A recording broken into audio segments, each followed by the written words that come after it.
I know I speak for us all when I say Disney during Halloween and Christmas was some of the best content you could ever watch. When it came time for the fall holidays, all the real niggas knew it was time to get busy. And I don't even celebrate Christmas for real, but best believe I was not missing a single episode of Jessie in the month of December. Quick side note, that show ended way too soon. But while I was thinking about Disney during those months, I started thinking about Disney cartoons during those months. Then I started thinking about Disney cartoons, and now I'm thinking about my top 10 Disney cartoons. And that's how we got here. My top 10 Disney cartoons. And this is including Disney XD and Disney Junior. And my only criteria for this list is, would I watch this show now as a grown man? And the answer for all these shows is yes, the fuck I would. Now, without further ado, let's get into the list. Number 10 is Sausage Party. Now, I know what you're thinking. Sausage Party is not a Disney cartoon. And you're right, it's not. I was joking. My actual number 10 is Kim Possible. Now, some of you might think this is a little bit low or a little bit high, and respectfully, you're wrong. Either way, this show deserves to be on the list strictly because of its theme song. And she go.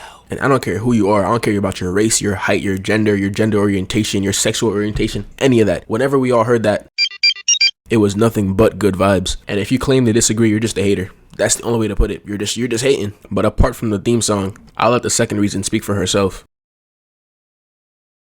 Thank you, Shiga. Number 9, The Proud Family, Disney's best diversity hire. And I don't mean that in a bad way. Their best diversity hire is still top 10 on my list. This show is a lot like Kim Possible in the sense that it's only on this list because of the theme song and one character. And I'm willing to bet that we all know who I'm talking about. Miss Proud not only carries the show into the top 10, but she carries herself in the top 10 baddest cartoon characters. Do not at me, because you know I'm right. But in addition to a great theme song and Miss Proud, this show is actually hilarious. And I love Sugar Mama. She's like one of my favorite characters on the show. But this nigga right here would roast her every episode, and that shit would crack me the fuck up. Number 8. Phineas and Ferb is damn near the perfect cartoon. My only problem with the show is how annoying Candace is. If she was even just a little bit, a tiny, minuscule amount less annoying, it'd be my favorite cartoon in existence. But she's not, so here we are. But negating Candace, Phineas and Ferb were my biggest rivals as a child. They would make me feel like such a bum, because while they're out here building roller coasters and shit, I was barely learning math. But even worse than the two of them was Perry. It's like they purposely picked the most boring animal and made him do the most random activities they could find. Like, who thinks of a platypus being a spy? And the way that Perry would inadvertently clean up after the boys every episode was just beautiful. Number 7 is Mickey Mouse Clubhouse. This show is an absolute classic. And it's weird, like the show's not funny, the stories are never good, the characters are not that enjoyable. But if you sit me down right now as a 19-year-old man, I will genuinely sit through the entire show. And I don't know how else to put it.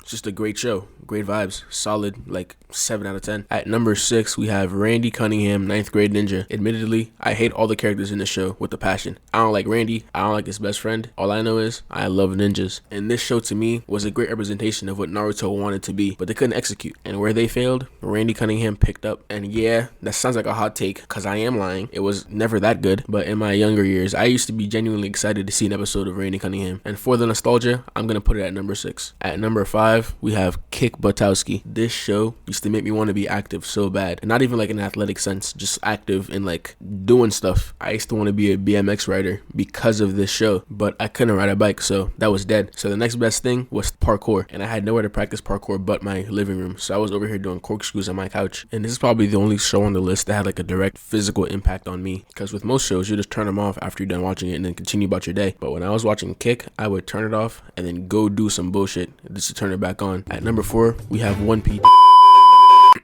Jake and the Neverland Pirates. I don't care what nobody says. Jake was that guy. To be a child with a crew full of children and continuously pack an old man, an experienced pirate of an old man. Jake quite literally made Captain Hook his bitch in every episode. I would live for that shit as a child. Even as a grown man, I would thoroughly enjoy an episode. At number 3, we have Gravity Falls. I can directly credit this show for making me as twisted as I am today. Fun fact about me, the first book I ever bought at a Scholastic book fair was Journal number 3, but I didn't read it because I'm not a nerd. I wish there was more I could say about the show, but honestly, you could watch for yourself and see why it's top 3. At number 2, we have Ladybug and Cat Noir, and this one is a very controversial pick, I know, but hear me out. Have you even watched the full show? Do you even know what the show is about? If you answered no to either of these questions, then why are you hating? I was like you once. I was hating on the show for no reason too. I thought it was for children, which it is, but all of these shows are for children. And I'm not gonna go ahead and spoil the premise of the show for you, but if you go give it a chance, I feel like you probably like it. Before we talk about the best show that Disney has ever produced, I'm gonna list off my honorable mentions.